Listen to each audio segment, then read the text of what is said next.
کم خامې چې دي په هغې باندې هم خبرې اترې وشي، کم ضروریات چې دي په هغې باندې هم خبرې اترې وشي، کمې مسلې دي په هغې باندې هم خبرې اترې وشي.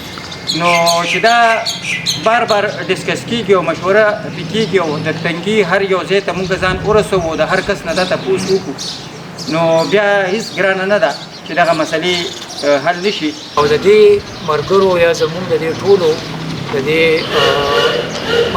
اتحاد مقصد هم دا نه وي چې تاسو خپلې پارټۍ لویلټي پرېږدئ او دلته دغه شی، دا هرګز نه دی. د دې صرف دغه دا دی چې تاسو ایز ا ټول یو یونټي پیدا شي او یو کمیټي په شکل باندې مونږ خپل ایشوز چې کم دي کم از کم هغې ته مونږ ودرېږو او د هغې حل وکاږو او خپل اواز چې دی نو په غټ لیول باندې مخکې کړو. زمونږ نه څه داسې مقصد دی چې یا د چا خلاف څه دغه کړو، صرف او صرف د تنګي په سطح باندې یو یونټي پیدا کول دی. مخکې شو پخه تنظیمونو نن دا یو هم نشته. موږ صرف د تنګي غم وړلو چې تنګي خلک لکه د یو سړي کور مې جایداد مې ارسي خو پلار یې نه نو هغه ته خلک یتیم وایي، نو بس موږ یتیمان یو، موږ وایو چې یتیم د نوم نه خلاص شو. چې ستا تنګي خلک یادي د واوا خان په نوم یاد او د میراوس په نوم. واوا خان چې کوم دی زموږ مشر دی، خدای دې وبخي، میراوس هم زما د کلي پښتون دی، خلک انټرټین کړي ډېره ښه ده، اخوا دې خوا دې څوک نه یادي.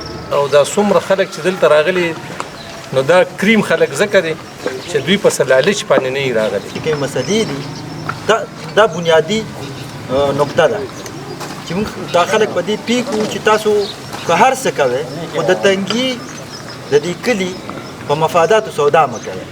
په کومه علاقه کې رورولي اتحاد او اتفاق پیدا شوی دی نو هغه به زه تاسو ته په د ثوابې په شکل کې وښیم چې هلته منیم شته او هلته منیم شته، هلته پیزم شته او هلته منسټریم شته. د هغې علاقې خلک د هغې د علاقې ستونزې د هغې علاقې چې څه مشکلات دي هغه په حل کېدو اړخ ته دي. نو دا خو معمولي خبره ده، دا خو ډېر مخکې تللی شي، خو یاره لږ همت پکار دی او لږ کوشش پکار. 50 کسان تاسو لاړ شئ بالکل په تاڼه پرشر ما چې هسې داسې کښېنئ. دا میډیا به پولیسو یې وروره څه کوئ څه چل دی، خو د چا دپاره د غل دپاره نه ګورئ، د چرسو پوډر والا دپاره نه، زنا اډو والا دپاره نه، خو یو صحیح سړي څه زیاتي شو. نن سبا خو صحیح سړو څه زیاتي کېږي که نه. نو دا بالکل زه تایید کوم دا غونډه اډو نور لرې ځایم نورو کندو ته ځایم دا څونه کسان دي شل خو به لس خو به وو که نه دا لس دوه خو راوستي شي.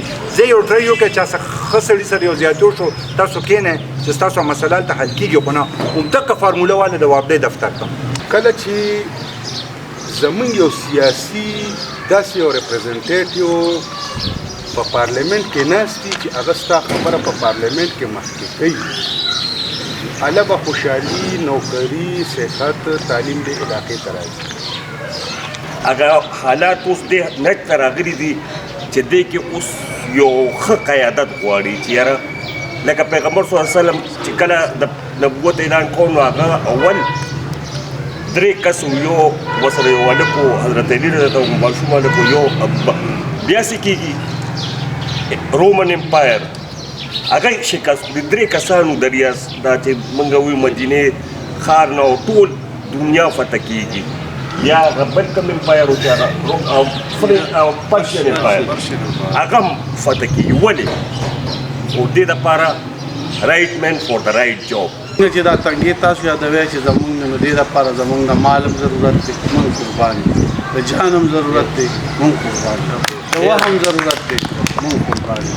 بس دا زمونږ پہچان دی. زمونږ غریبي تنګي لپاره وقف ته وخته ستا د تګ لارې زمونږ دي ستا نه دي، منزل که زمونږ نشو مزلونه خو به دي.